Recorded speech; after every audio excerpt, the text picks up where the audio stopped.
part of the Press Play Podcast Network. Look up in the sky. It's a bird. It's a plane.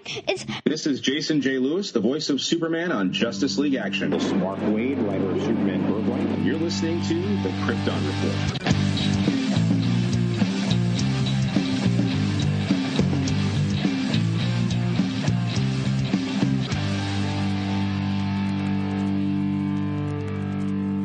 June is fast approaching, and that is not only Superman Day, but it's also the 10th anniversary of Man of Steel.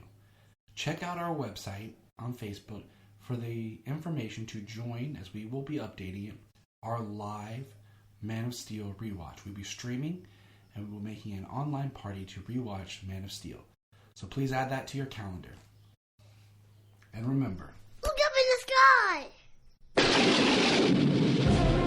Get ready as Krypton Report prepares for Flash Week. That's right, from Friday to Friday in June, starting the 9th, we will be doing a special 1 episode per day focusing on the Flash. We will have 2 exclusive Patreon episodes that tie into Flash Week. You can sign up for our Patreon for $1. We will have special guests for each episode, so get ready for Flash Week. Welcome to the Krypton Report podcast. I'm your host, Tyler, the Superman of Blue. And with me is my man, James, the Man of Steel, the Superman of Red. Yeah. Made you joke. Man. What is up, bro? Nothing. So we don't have a whole lot of news today. We do have a couple of things, but not a whole lot. We are giving away. Dang, this cough, man. I've had this thing for like 2.5 weeks. We are giving away a copy of Shazam 2, Fury of the Gods. That's right. If you want your own digital copy of the film, I know some people were like, oh, I didn't like it, but you know, whatever. You can get so by just leaving us a review, and leave us a review on Apple Podcasts. Let us know, and we'll put your name in a drawing, and you'll get a copy of Shazam 2. Yeah. It was a good movie. I know people are out there detracting it and saying it wasn't bad. Most people are just saying it because it didn't make money. But it's just one of those fluke movies. Like, it's a good movie, and it should have made more money. Yeah. It has its faults. It has some plot hole type things in it that feels like there was more. We discussed some issues that we had. Yep. And eventually when we do our commentary track on it, maybe at the end of the summer or something, we'll bring this up again. But hey, you know what we did get today? Like literally today. Yeah. We got the trailer and the release date that My Adventures with Superman will have 2-episode premiere July 6th at midnight on Adult Swim, and then stream the next day on HBO Max. So I hate that it drops at midnight. That's just so weird because it's like Wednesday into Thursday, you know? So it's like it premieres Thursday, but I won't even realize it because Adult Swim is late at night. Yeah. You know what I'm saying? So like midnight, and then I wake up and I'm like, oh, tomorrow it'll be on Max. Like I don't even think about that it actually happened because it was at midnight. It's weird. But it's also just weird because of that. First of all, we've talked about this, that it's on Max, or it's on Adult Swim, but then the next day it's on Max. That makes me feel like they developed it for Max, but then sold it to Cartoon Network, but then are like, hey, it's going to drop the next day on Max. So it's like they're having their cake and eating it too. You know what I'm saying? Like, right. They sold it to Cartoon Network. But, but then it's on Adult Swim at midnight. Like, who's watching it at midnight? Well, I mean, Adult Swim has been around for a long time, man. But yeah, it has. But usually it was like midnight run of Gundam Wing. Then it became Family Guy and stuff like that. But a Superman show at midnight? It's changed this way. It's changed this way around. But kind of one of the primary staples of it has been anime. And this is a very anime-style Superman show. It is, but I mean, they used to do Toonami back in the day. Whew, Toonami.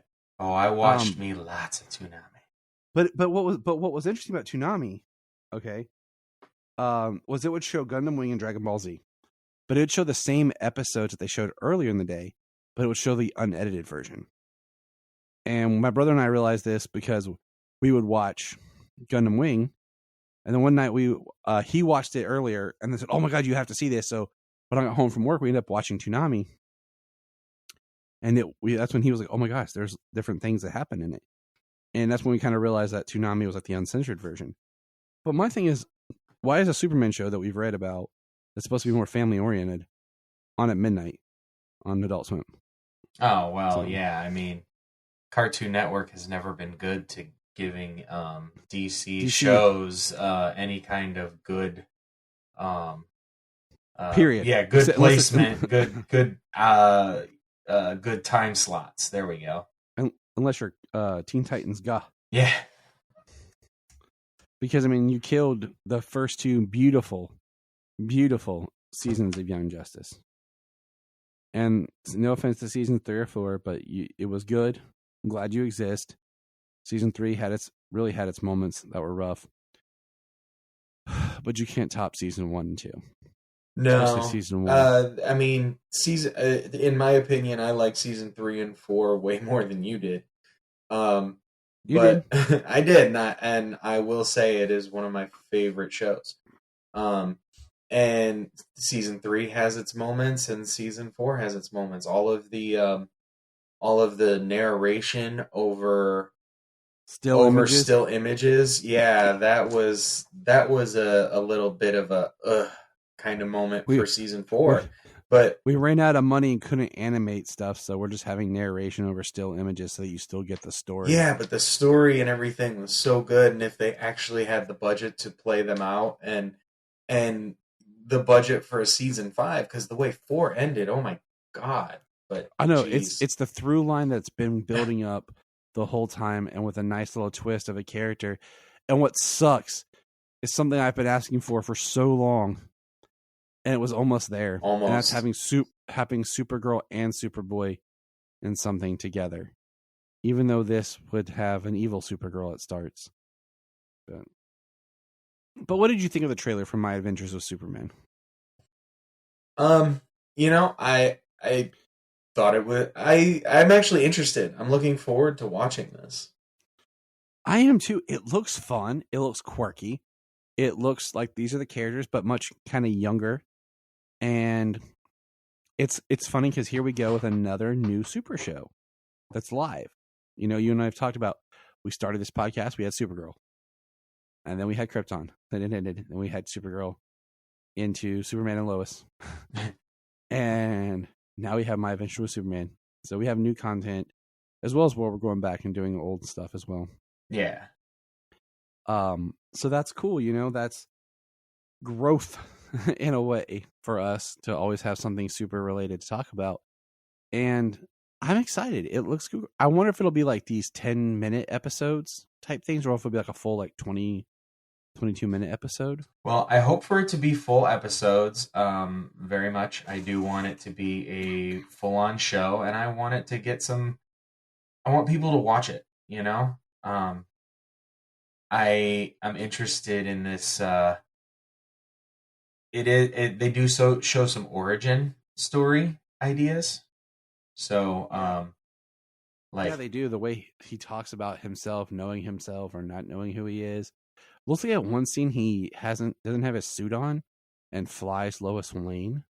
It's real quick. It looks like it might be her because of the jacket, but it might not be her. I don't know. Yeah, so we definitely get it like early on before he's Superman. We get pictures and things, but we also see him in the suit and everything. So like it's gonna be. I'm betting this 2-episode thing is something like an origin story, and by the end of it, he may be suiting up as Superman for the final shot or something. Could be. But I'm excited. Like, it shows him he's an intern at the Daily Planet with Jimmy Olsen. Yeah, it looks good. It looks fun. And I really do hope that it is a show, because I already told the kids, like, I'm going to watch the first one, and then they can watch it with me later. It's on Adult Swim. You got to give it just the once over. Yeah. That's why I'm saying I'm so conflicted by it. It's on Adult Swim, but yet I've read articles where like, this is a family show we're making. And that's what they said it was a long time ago before we didn't hear anything. And now finally we're getting it. That's why I just feel like maybe just Adult Swim bought it. You know what I'm saying? So I don't know. And that's why I was like, look, kids, I'll watch it first and then we'll go from there. But it'll be cool if it's something, because the kids enjoyed watching the trailer for it. So let's see how it goes. But all right, moving forward. I'm making weird sound effects because that's what I do. Just a point of note, James, for you. For me. I have almost completely finished Voices from Krypton by Ed Gross. I had just recently, a couple episodes ago, interviewed. Tremendous book. Amazing book. So many interviews, so many people, so many interesting things to learn about. Even things you thought you knew. Just so much history. It's been a fascinating read.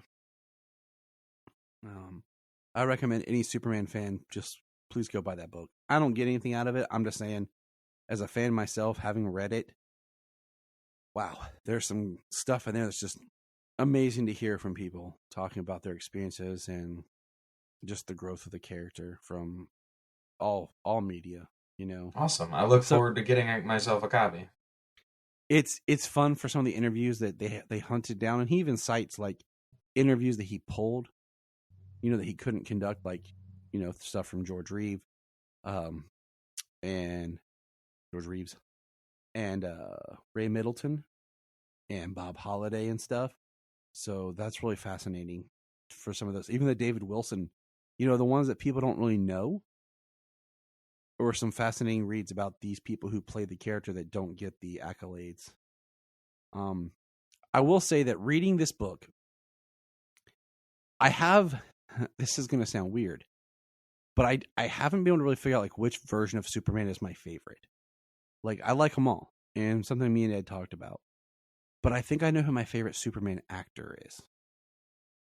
And I say that not condemning any of the actors who have played the part, but there's one person who stands out that I feel really understands the character, connects with the character in a way that fans connect with the character. And I think it was just a person that, if they weren't an actor and we just met them like hanging out, like our neighbor, it feels like they could be our neighbor, we would be best friends and just talking about things. And I won't tell anyone who that is. You have to figure it out yourself.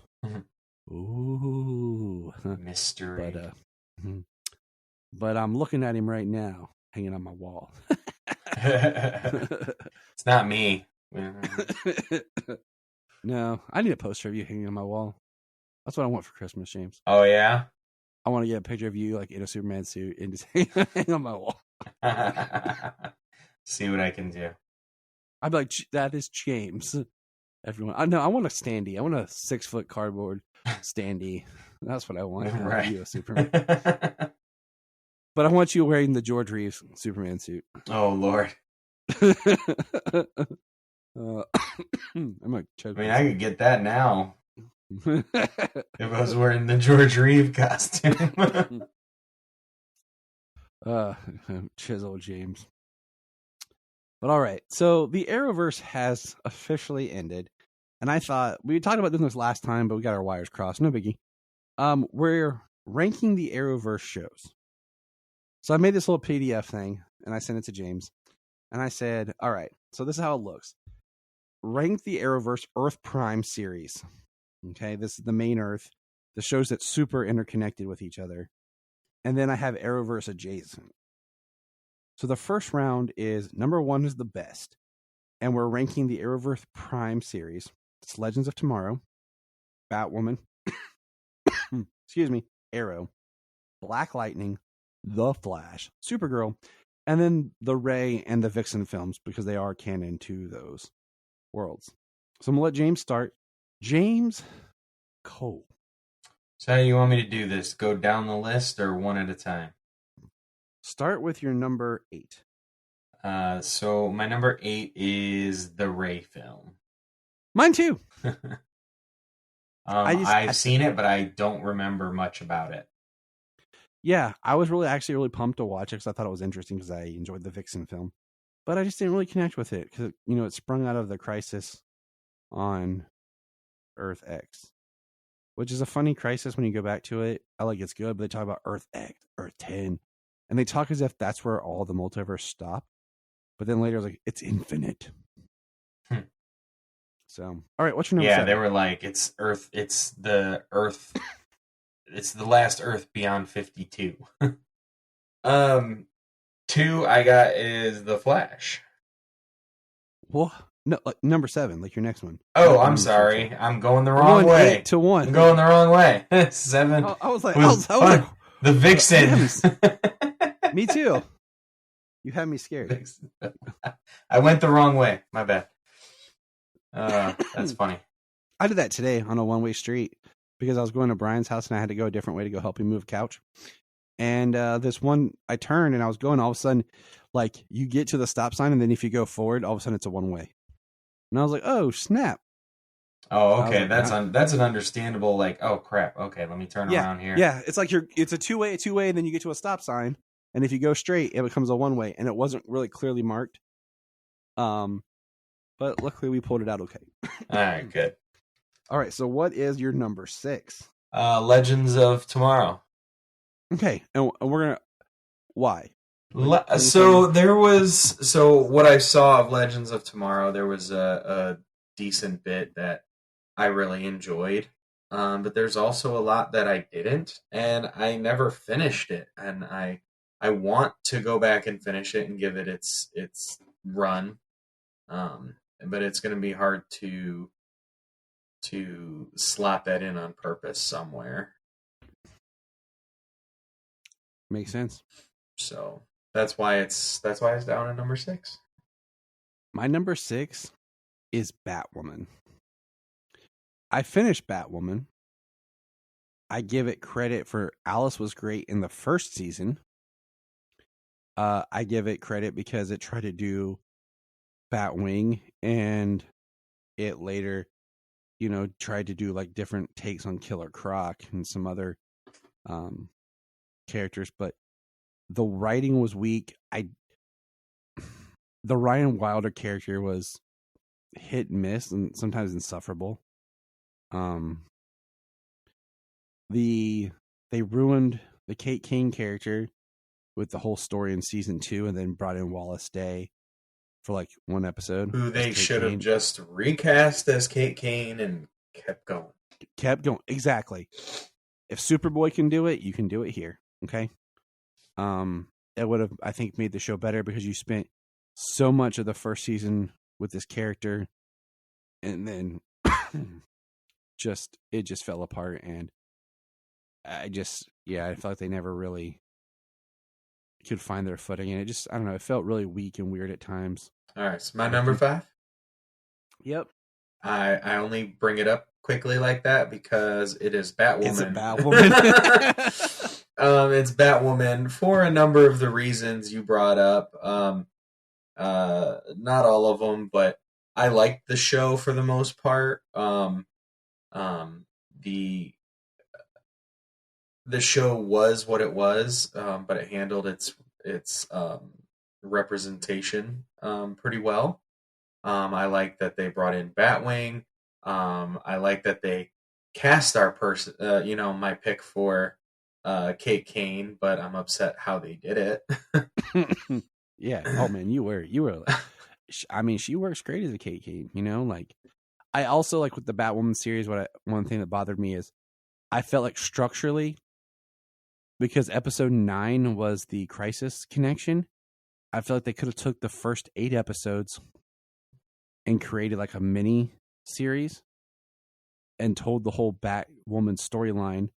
And then like canonically, like you have the 8 episodes, then the Elseworlds crossover, then Crisis, and then it comes back from Crisis and kind of is like, this is now. But they did not, in that first season, feel like Crisis happens. They touch on it later, but there's no way that Elseworlds ever happened in their timeline. So, right. And as a canon person, like it bugs the crap out of me. No, I understand. They did bring her in first, and then kind of give her origin later. So my number 5 is Legends of Tomorrow. But I at least watched all of Batwoman. You know what I'm saying? Oh, so did I. Yeah, I did so, too. I haven't finished Legends, so I can't even really put it above it. And okay, so I put Legends above Batwoman because I did enjoy Legends at times. I do want to get back because I know I kind of fell off right when Constantine was coming in, and I know Matt Ryan did is a hell of a Constantine.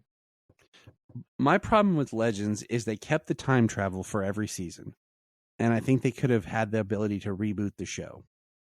I also felt like they couldn't figure out how they really wanted to do the White Canary character, because the White Canary of Legends is not the same White Canary that you meet, or Sarah Lance. It's not the same Sarah Lance characterization that you meet when she appears on Arrow season 2. That they didn't really know. They kept trying to change her. They made her into, like, we talked about, like, on, like, Arrow, she was, like, a bisexual character. And then on Legends, she was, like, super lesbian. Like, it's a very unbalancing of the character. I don't care which way you went with the character. I'm just saying, like, it's like you had two different completely characters. Right. I mean, she was great. Obviously, Brandon Routh is great. They had so many great actors, great characters. But they had great moments. And it was, like, yeah, it was that. It was the moments. It was some of the gimmicks of the episodes, but like it got so little budget. They didn't get to use their powers. It was all about like blending in and all that stuff. Firestorm became basically like the Human Torch. They really didn't use the transmutation. They had to get somebody else because they couldn't do Ronnie. And then, you know, over the time, the show started to lose its comic book characters. They were all leaving, and the people that were there were like made up for the series or so far removed from like a comic book character that you knew. Like after the first season, the Hawks were gone. Captain Cold was gone. Heatwave became more and more comical. The Atom was there almost for the whole, I think almost all the way to the last season. I never watched the last season. I just didn't care. Like what they did with Gary got annoying. They brought in all these new characters. Constantine started great, but then he became kind of comical too for someone who's supposed to be more of a cynic. But Matt Ryan is great. Right. So I felt like it really lost what it was supposed to be. You know, they brought in a different version of Vixen, which was cool. And I don't know. It's like it wanted to be two different shows. It wanted to be like a DC show, but then it wanted to be like its own time travel show. And it just got to be really goofy. And I don't know. I lost interest in it because I just didn't care. Kind of wanted to be like a DC Doctor Who. Yeah. I mean, it did. And, you know, I know a lot of people talk about how much they love Legends. And after a while, I just didn't. Because it was like you took all the characters. I have a Legends poster hanging up somewhere. Oh, there it is. And it's from season 1. And, you know, it's got Stein and Jax, Captain Cold, White Canary, the Atom, Rip Hunter, Heatwave, and the Hawks. And by the time the series is over, it is White Canary. Like everyone else from the first season is gone. Oh, maybe Mick. I think Mick stayed. No, I don't know. I think he left before the last season. So, yeah. But all right. What is your number 4? So my number 4, I actually went like back and forth on that one. Because they're both really like my number 4 and number 3 are both really good shows. And I had to go with Black Lightning as my number 4. I bet I know what your number 3 is. Oh, do you? Because I bet it's the same two shows I battled with. But continue. I mean, probably. Yeah, I mean, Black Lightning, my number 4. You know, it was a very good show. There were so many good moments throughout, but there was also a lot of filler for such a short show.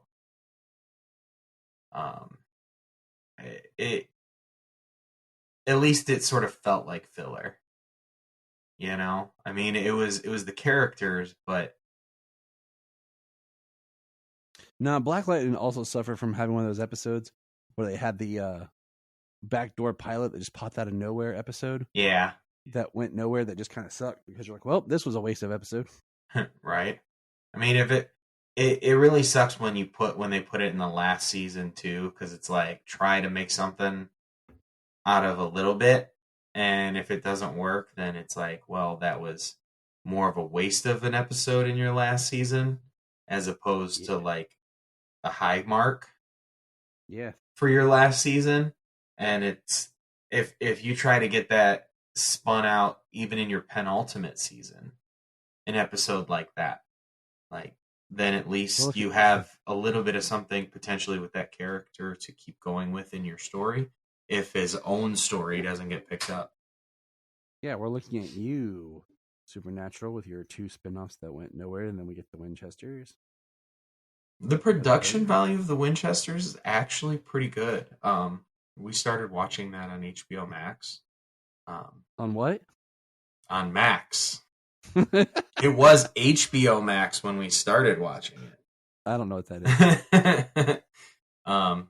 It was that purple one that's now blue.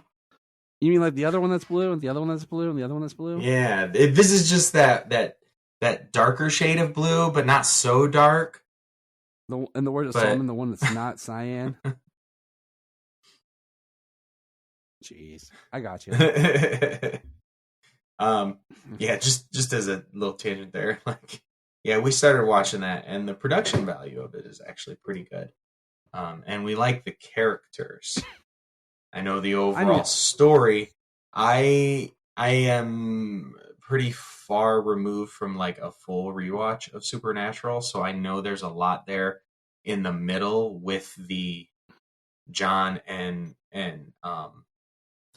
Mary story that they touch on, you know, especially going back in time. I remember that episode. But see, I remember seasons 1 through 5 really good, seasons 1 through 5 really well. But after that, it's kind of like I only watched them each like one time, maybe 2. I used to watch it, you know, a lot. But then what happened was we started getting all these DC shows. So I didn't have time to watch my DC shows and keep watching Supernatural constantly. So. Absolutely. So, you know, I know there's stuff in the middle there that I know the show Winchesters is like very much like retconning. Yeah, we'll get there on our Supernatural podcast that we basically going to put out once a year instead of once a month like we planned. I'm disappointed. I am too. That's one of my summer goals. Is my life has been very hectic for a while, and it's been hard to even make sure that I carve out the time for my homework for this show. I think what we're going to do, and I say this, is because June is such a heavy month here on the podcast, we're going to take it light in July and do 1 episode a week. And they're going to be lighter episodes. And then I think we're going to record at least 2 episodes for Supernatural in July. And then for the August. Supernatural report. Yeah. So we're gonna bring it back. Yes. Bringing it back. But okay. So Black Lightning. Okay. Anything else you want to say about Black Lightning? I'm gonna hold my tongue. No. Go ahead. What's your number 4? Supergirl. And that's my number 3. I knew it. I knew it was. I knew you were fighting with the same. And team. your number 3 is Black Lightning. Yes. Supergirl, and we'll go from my 4 to James's 3. Is basically season 1 is great. Season 2 is good. Season 3 is, I remember being good, but then after that, like there's a couple things in 4, but it just really lost its way. It became the Super Friends, and they even call themselves the Super Friends. And then the final season just kind of dissolves. Like if you watch, and I know production issues and everything that happened, I get that, but I mean you can still write a good story. Yeah, I mean, well, there was COVID, pregnancy, there, you know, you can still write well and have good acting. But if you go back and you watch that first season, it feels so good.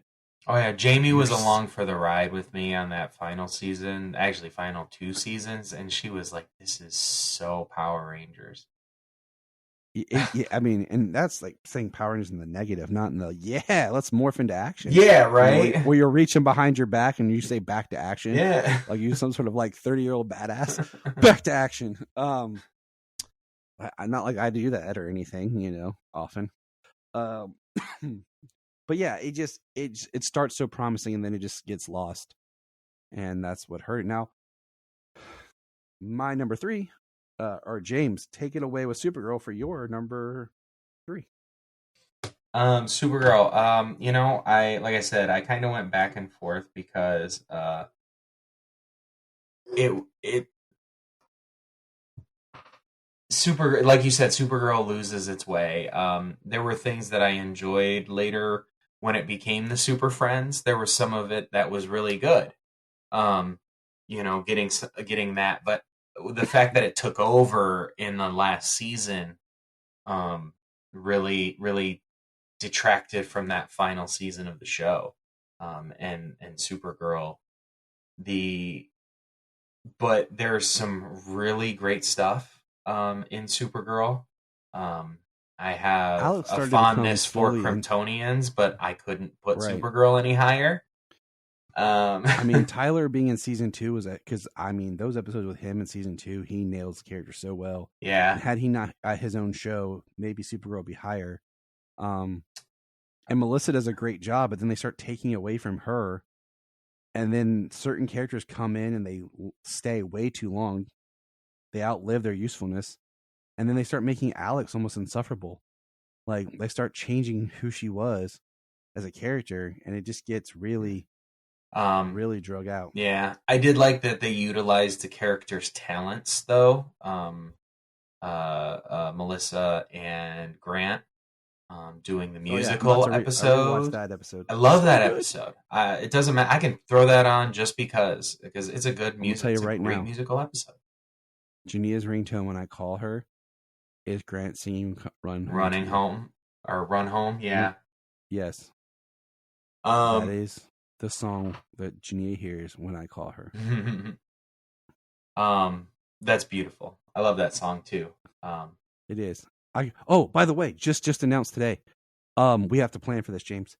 I think I sent it to you guys. If I didn't, I apologize, but I thought I did. Maybe I didn't. I'll send it right now. Grant Gustin will be here in December at GalaxyCon. Ooh, awesome. Guess what? December 1st through 3rd. Guess what we're going to do? We's going to go meet the Flash. Yeah. That'll be great. Yeah. Me and James like hanging out if you can't pick up on that. Oh yeah, we drive 3 hours to visit each other. I would. If I didn't have these kids, I would. Oh dude, if I didn't have the kids, you'd be living in my basement. It's like my number 3, of course, is Black Lightning. I have a fondness and love for Chris Williams. He's an awesome dude. And I really enjoyed that first season. I thought it was really good. I just really liked that even the 3rd season that started to lose its way some. They did an interesting, odd choice. I still found the acting and the characters strong. I really attached to the idea of the older father superhero coming back to take care of his family. Oh, ladies and gentlemen, the most beautiful of all, Jania Patrick. Jania, welcome. So that was something that really got to me quite well. And even though they did something crazy, dumb, weird, they announced it was the last season, but the actress wanted to leave. So they did this really weird storyline where she changed to a different person. It was crazy weird, but yeah, number 3 is Black Lightning. Yeah. I guess in the middle of the season, you know what I mean? You kind of got to give like maybe an in-story reason makes a little more sense. But I think they gave like a good in between seasons, like if you just come back and it's like over the summer, recast it, sorry, blah, blah, blah, blah. Yeah. It's just weird. Like, it was just weird how they did it interestingly. And then it ends weird too. So, all right, James, you're number 2. And I spoiled it a while ago. The Flash. All right. Flash is my number 2. But I know what your number 1 is. Well, I mean, it's the only one I brought up, but yeah, it is my number 1. No, Flash is number 2. Because yeah, it's some of the best DC television for a long time. I loved like the first 3 seasons. I was very down on how rather small Flashpoint ended up being.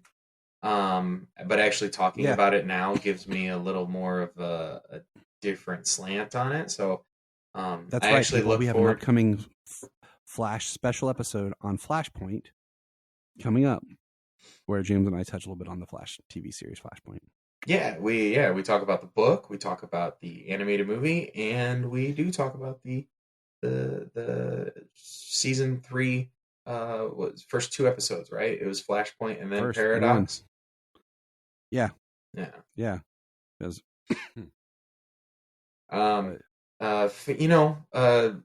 Grant Gustin is great. The supporting cast, especially the early supporting cast, was fantastic. Cisco, Caitlin, Tom Cavanaugh, and all of the freaking characters that he played. His just wide scope of characters was hilarious and really touching at times. I mean, heck, Cisco is a standout in the musical episode. So we're going to kind of talk about this in circles, but I'll hold thoughts. I'm just going to linger into my number 2 is Arrow. And see, me and James don't always pick the same stuff. I liked Arrow, and I thought about this hard. Okay, I liked season 1 of Arrow. It was the only one we had, so I liked season 2 more of Arrow. I did not like season 3. I loathe season 4. I don't ever use the word loathe. I hate that word because it's weird. That's how much I didn't like season 4. Really like season 5. And then after that, it just kind of was like, me. 6, 7, and then 8 could have been great, but 8 was all just build up to Crisis with, the flash forwards with like Arrow got to me because they started.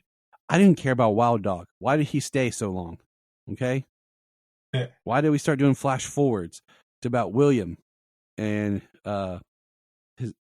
his daughter Mia? Okay. Why we always got to do the flash forward to people's daughters? Okay. Felicity became insufferable, like in season 3, when she put on like the Addams outfit and everything, and she just became blah. And once again, we got another Green Arrow version that doesn't end up with the Black Canary. We got 3 different versions of the Black Canary. 4, technically, if you count the Siren or whatever from the other Earth. But anyways, Arrow started out as this very realistic superhero show with drama, and then it just kind of went cray. So we'll funnel James, that number into 1. number 1 is Arrow for me. The only 2 seasons that I don't particularly like of Arrow is. Ooh, can I guess? Yeah, 3 and 4?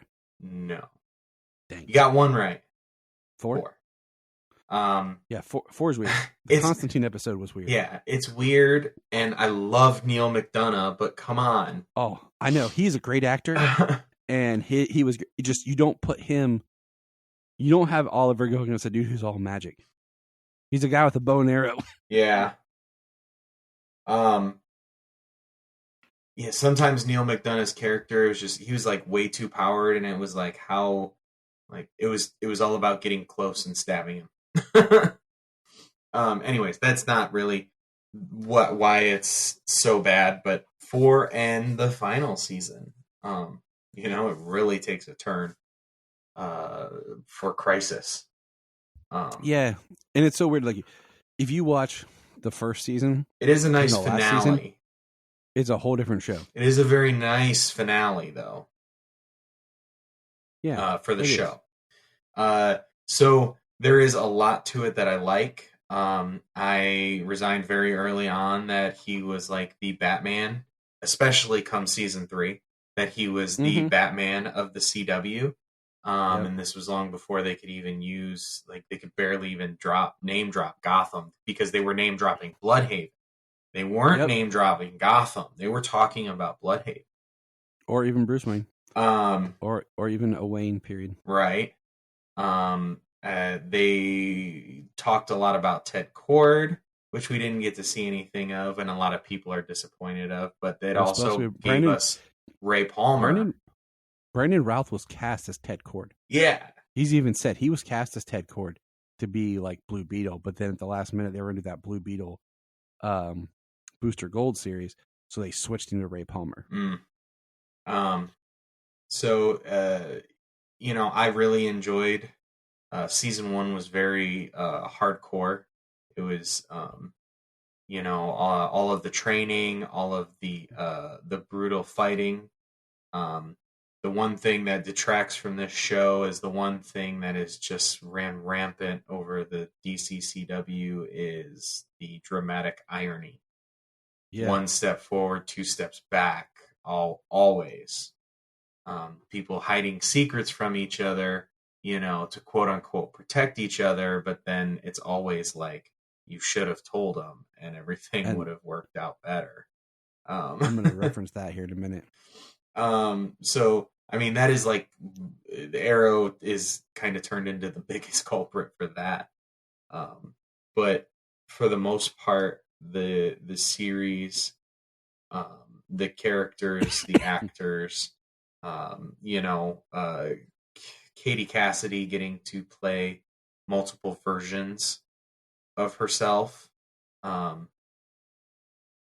of getting to really play on a bunch of different angles for her characters.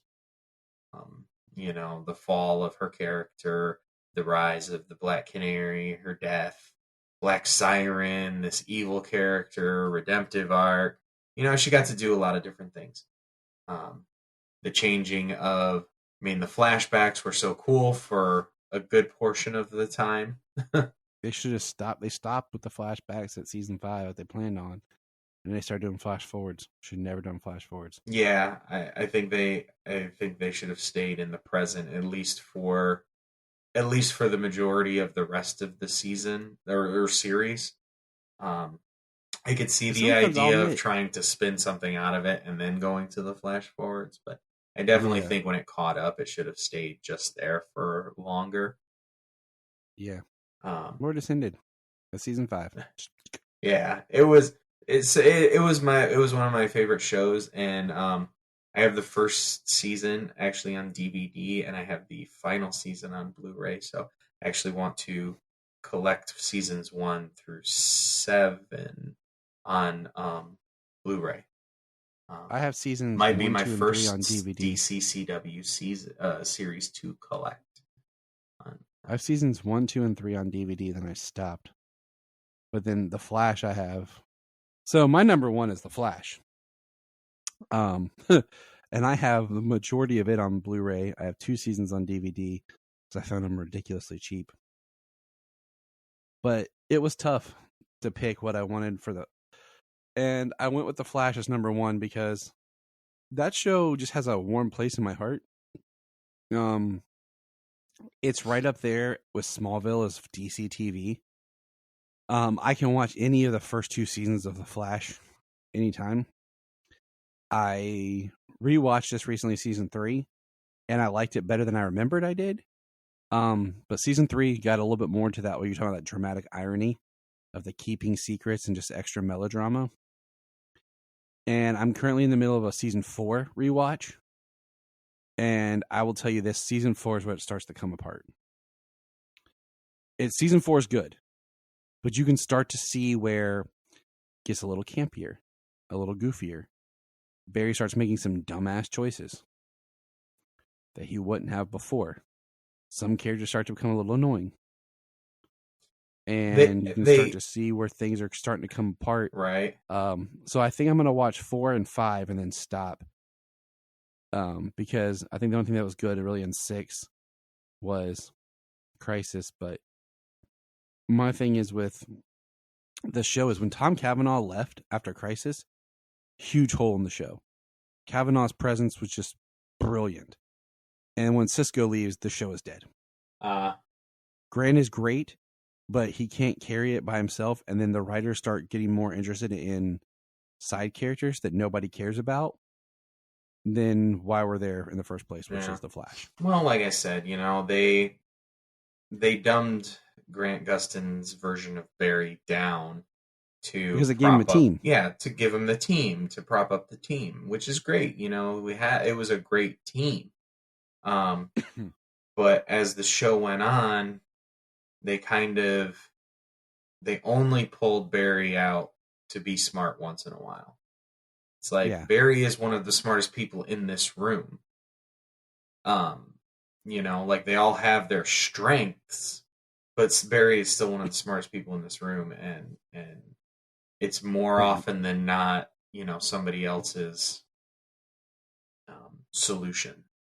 Grant as Barry is just awesome. And like I said, the show, I just love it. Like the music it gets my spirit. It was right at the time of right before during the first season where I got my Flash tattoo done. So it just means a lot to me. But okay, so that's our Arrowverse Prime. Now, we won't spend as much time, but our Arrowverse adjacent series are Superman and Lois, Titans, Doom Patrol, Swamp Thing, Stargirl, Constantine, because it's not a Berlanti production, the others are, but it was kind of backdoor connected, as was Lucifer. Not a Berlanti production, but a backdoor connection. So we'll go through these kind of quickly. We don't have to explain why we rank them. So James, ready? There are 1, 2, 3, 4. Wait, hold on. 7. 1, 2, 3. Okay, yes, 7. So what's your number 7? Lucifer. Okay, I'm going number 7. Doom Patrol. I like Doom Patrol, but I would never go back and rewatch Doom Patrol. I enjoy it as I watch it, but it's not one that I'm gonna go back and rewatch. What's your number 6? Constantine. Mine's Lucifer. What's your number 5? Titans. Ooh. All right, hold that thought. My number 5 is Constantine. I did just buy the whole series on Blu-ray. And Janine and I, we're going to do a whole rewatch. We got through the first episode, and then we got busy. So I guess that's going to happen, when Hell Freezes over. But but okay, my number 5 is Constantine because I really do like Matt Ryan, and I watched the whole series, I believe. And on this list, there are no bad ones. So yeah, there is no bad ones. This isn't like Legends or Batwoman. But okay, what is your number? Okay, you said Titans was your number 5. Yes. Any reason why, or just? I mean, honestly, it's only kind of the way it falls in the list.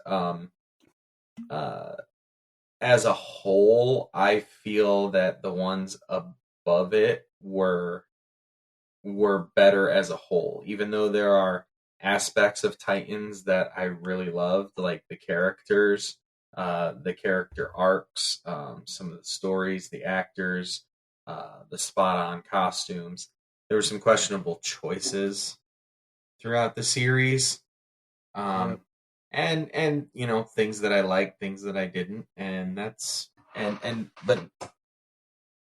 I like Titans. That's all. Okay. You're like, that's all, dude. Chill. All right, what's your number 4? Doom Patrol. All right, my number 4 is Titans. And a lot for what you said, but it also Titans has like a great version of Superboy, so that kind of elevates it for me. Like, yeah, definitely. Doom Patrol. I just it's so zany, so off the wall, so funny, and so heart-wrenching. Like, it's so warm at times. It really runs the gamut. It's really a very good and interesting show. If you can go for the ride. What's your number 3? Swamp Thing. Mine too. How about we have the same top 3? Yeah. What's your number 2? Stargirl. Mine too. Stargirl's a great show. It is, and that's why it's actually above Titans. It's a really great show. The entire package is better. After 3 seasons, they canceled it. That's my only complaint with Stargirl. Is that they canceled it? Yeah. So nothing about the show itself. Nope. I mean, it was great, and it kept getting better. And my only complaint is they canceled it. What's your number 1, James? Superman and Lois. Mine too. Did we need to even argue it? So I do want to just throw out some people are asking. There are 2 CW shows that are crappy that were not mentioned. That would be Gotham Knights and Naomi, which both have no connection to the Arrowverse or production value at all. It wasn't Berlanti or Berlanti adjacent. I don't have them ranked. They're on here, and I've probably watched the same amount of episodes of both. If I had to rank these 2, okay, it would be Gotham Knights as number 1 and Naomi as number 2. Because I at least watched the first 3 episodes of Gotham Knights because I was curious about the Court of Owls and Misha Collins becoming Two-Face. And Two-Face is my favorite Batman villain. Naomi, I found the first episode insufferable. And I was just like, nope, can't do it. All right, if you had to pick the top 3 from Prime Earth and Arrow adjacent, what would be your top 3, starting with number 3? Number 3 is Stargirl. Same. Number 2 for me is actually Arrow. Mine's Superman and Lois. Mine's Flash. And my number 1 is Superman and Lois. So is mine. And I am not surprised that the Flash replaced my Arrow on that one. Woo! And that is our take on just having the Arrowverse conclude. Maybe some of them will move up and down and with rewatches, but I think we made some points for strong cases. Yeah, and I mean, it's personal preference too. Yeah, it's all subjective. Enjoy the shows you enjoy. Try them all. See what you like. See what you don't. You don't have to finish things. I mean, some of you completionists will have to, but I feel your pain sometimes. But none of them are truly bad. Lots of good actors, quite a few good stories, and a lot of decent ones. So, all right. Well, we're starting to run long, but we got to get to this week's Superman and Lois, episode 10, Collision Course. Lois interviews Pia in the hope of unearthing the truth about an old case. Clark struggles to spend quality time with the boys. Jonathan and Jordan find themselves at a party where tensions between Sarah and Jordan come to a head. James, thoughts on this episode? It was a pretty good episode. I was sad to see. I guess I understand it. I was sad to see Mateo's, I guess you would say, quote unquote, fall. Turn because he is now an accomplice to his mother and father. So, it's definitely a turn for him. I understand absolutely why it happened and why he did it. Cure his mother of cancer. Come on. It's really a no-brainer. So, so he used his cuffs, which I kind of thought there was something significance to it. Bruno found a way to basically use the blood of... Go upstairs and go lay down, okay?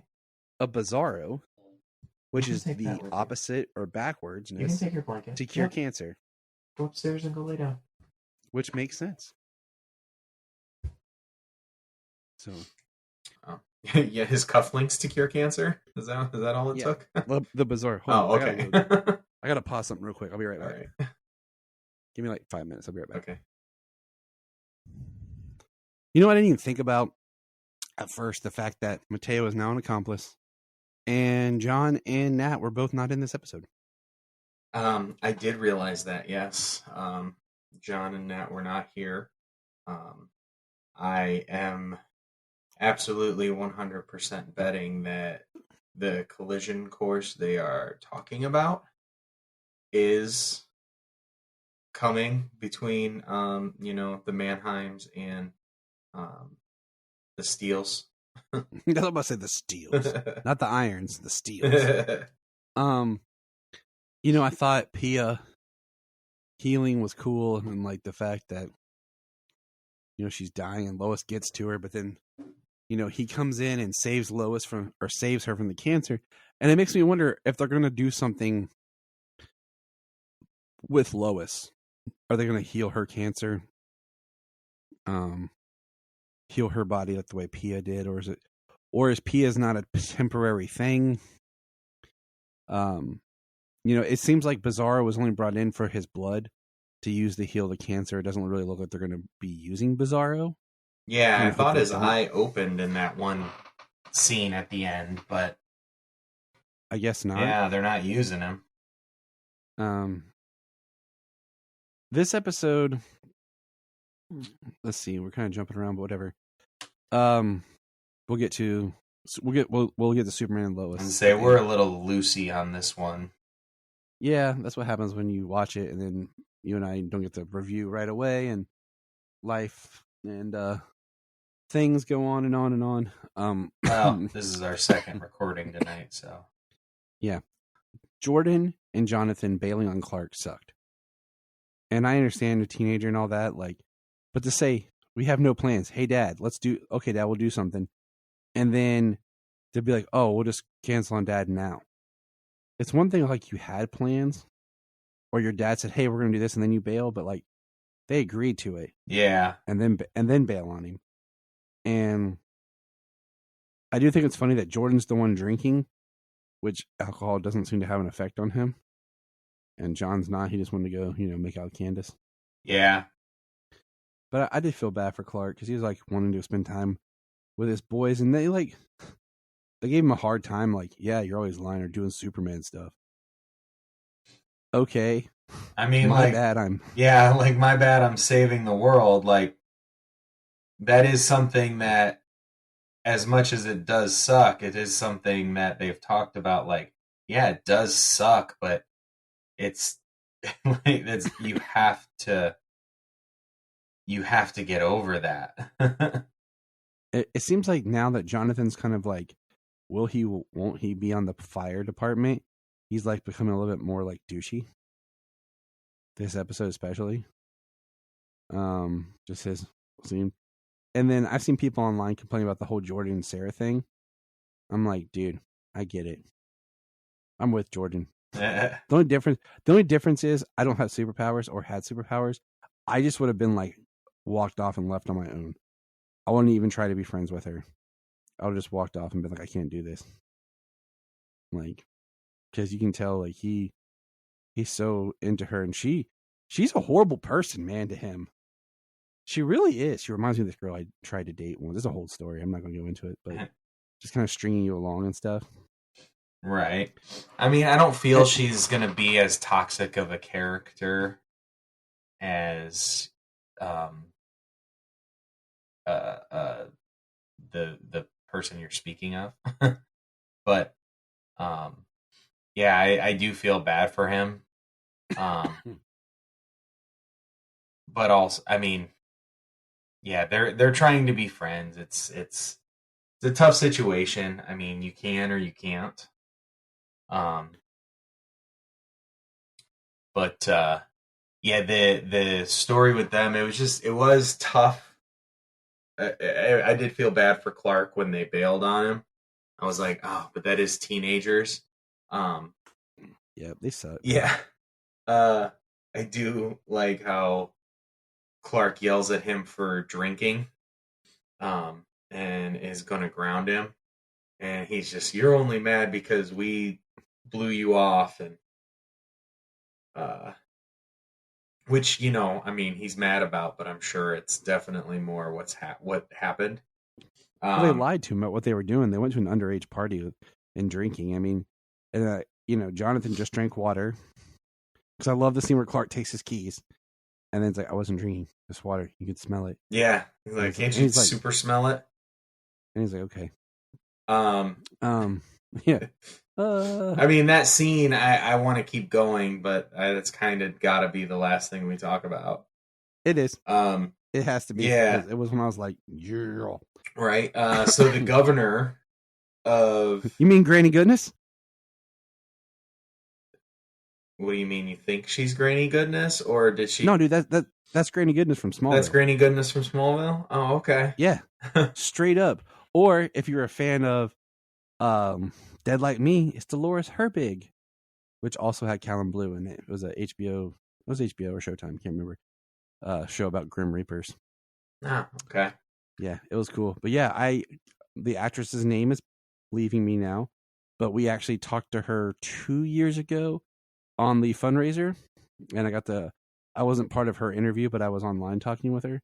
She seemed like a very lovely, awesome lady. So it's nice to see her back. But yeah, she was premiered at the end of season 9 into season 10 of Smallville as Granny Goodness. Oh, excellent. That's awesome. I love to hear that. I always love seeing legacies coming back for one reason or another. Whether it's just for a job because you're a Canadian character actor or what. Like, it's yep. Still... that's how it goes, James. If you're in good old Canada. Yep. You're going to be on a superhero show. Yeah. Why not? Why not? But she was the governor. She was the governor of Kansas. Visiting Lana, the mayor. They are. It seemed like making political ties. Yeah, and of course, that's the time when Lana's daughter decides to drink and drive. They underage kids run from the cops. The party is broken up by the sheriff's office. The cops show up. All the kids scatter and run. Sarah and George Jr., I believe was his name. They called him Jr. Yeah, they take off in Sarah's car. He tells her to keep the lights off so they can't see which direction they go in. And as they figure somebody is not following them, she turns on her headlights and swerves to miss a deer. And the car goes rolling side over side, and John swoops through the car and rescues You mean Jordan. Jordan, yes. Wrong Superboy. Yeah. Wrong version of Superboy. Jordan zips through the car and saves them both. And Junior gets a glimpse of somebody who saved them. He's wearing his American alien costume. His goggles and his jacket and his hood. Okay. That's when he rushes home to tell his dad what happened. And so, of course, Lana is meeting with the governor, and the governor's praising Lana for being a single mom and not being married. And Chrissy tries to tell Lana they need to talk something about Kyle because Kyle's pressing on Chrissy about a report of a super-powered person in Smallville. And Chrissy wouldn't do it, and she's a horrible liar for someone who's supposed to be an investigative journalist and reporter. She sucked. And Lana, blows off Chrissy because Chrissy's talking about relationship-al things. Is that a word, relationship-al? Nope, just making stuff up as I go. Yeah. And, and then at the end, when Kyle comes in, Chrissy goes to get up. The governor notices. And Lana goes out to meet with Kyle and their daughter, and the governor gets really snug with her reaction and asks Chrissy, "Why did you get up first?" And right, the thing well, is, she says that they have the same story, which yes, Kyle did cheat on her, but it wasn't. He's not with like a young floozy that he cheated with. Like, right, he didn't leave Lana for Chrissy. Yeah, their marriage ended, and then he got with Chrissy, but like she was pushing that their story was the same, so she's kind of like, oh, I see, like kind of making it weak, like this, like you're weak because your reporter is the freaking person who stole your husband.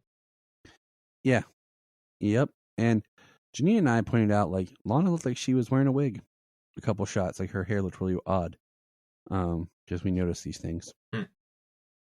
So, you know, and that's how that ends. And it's very, I feel bad for Lana because Sarah's such an idiot. And I know she's a teenage girl, but still, she could be smarter. I know a lot of teenage girls. That sounds weird, but I teach at a high school. So the choices that Sarah makes are very sad and reflect bad on Lana. And I feel bad for her because she is trying to better the town, and she talks about how she's going to use certain programs and stuff to help rebuild the town from the big attack that just happened in Smallville.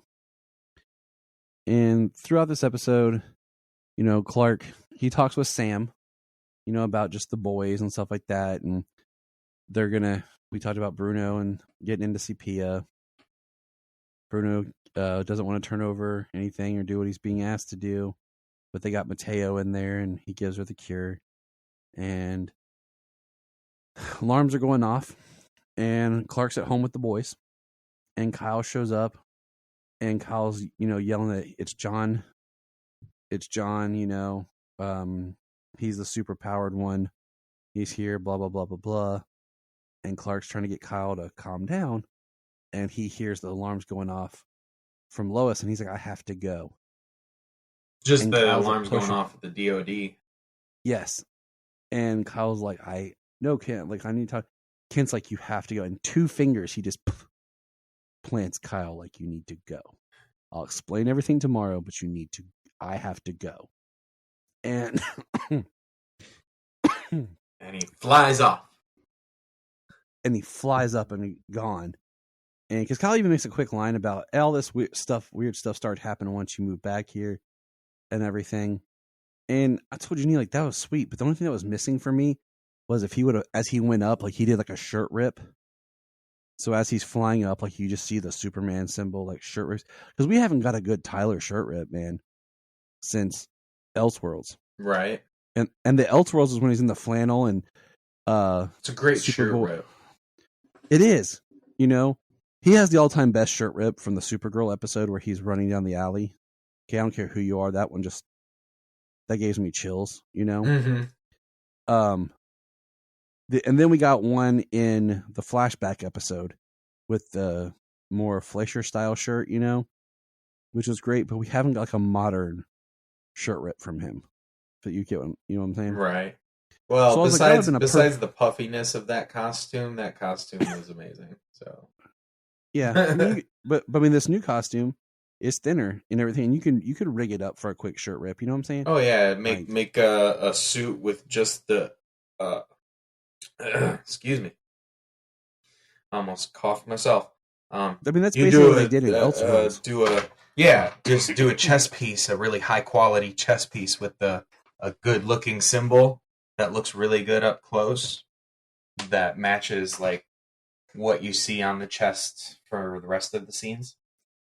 So I mean, and then, you know, I think that was the time it would have really worked out, like, but he just flies off and he goes, and it kind of ends there on a to be continued, you know, because he goes and Pia's out and we see her back home with Bruno and Mateo, and that's where it ends.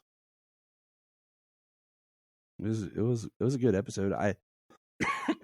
There hasn't been an episode this season where I'm like, yee. We got 3 more to go, and we still have not heard anything about cancellation. Well, we need to hear about renewal, not cancellation. When I say cancellation, I'm talking about Gotham Knights. Oh, gotcha. Renewal for Superman and Lois, of course. Cancellation for Gotham Knights. And better, Superman and Lois just goes to Max and gets off the CW. Yeah, take it over to Max. Give it a little bit of a higher budget. Just take it to Max and get rid of Gotham Knights too, because as soon as honestly, leave it at CW. Let them go. As soon as CW, like, if they cancel Superman and Lois, I'm done with that network. Like, it's not even a network anymore. It's gonna go back to like what it was before the CW. It was just one of those that has like these weird daytime game shows and random syndicated shows. It's just like every network's dumping ground. Yeah, like UPN. Yeah, like what what it was before. Exactly, it was UPN, WGNT, and what do you call it? The WB. You know, yeah, Warner Brothers, which they all shared one network, cable station. Yeah, it was funny because it was like WB come prime time. Yeah, and then during the day it was like WGT. Yeah, yep. And then like on the weekends it was UPN because that's when you would see stuff pop up. It was weird. And then they all like worked together and formed the CW. And then it just sucked. But all right, man, we're going to call it there. Thank you for taking this ride with us. This long ride down the Arrowverse rankings, and as we prepare for what, June is going to be a fun month. And then now we have more stuff to talk about come July, because now we have to add in My Adventures of Superman into our July production. So it's gonna be fun. Yeah, that is gonna be fun. Well, remember to find us on our social medias, and take care, and remember, we're going to press pause and hear a few words from our other podcasts on Press Play Podcast Network. Hello, Brooks here with the Books with Brooks monthly book club podcast. Here's how Books with Brooks works. We read one book a month, and then we talk about it. Classics like Stephen King's The Shining, debut novels like We Are the Brennans by Tracy Lang, and tons of other compelling, life-changing stories, one book and 1 month at a time. So come read along with us, and then listen in.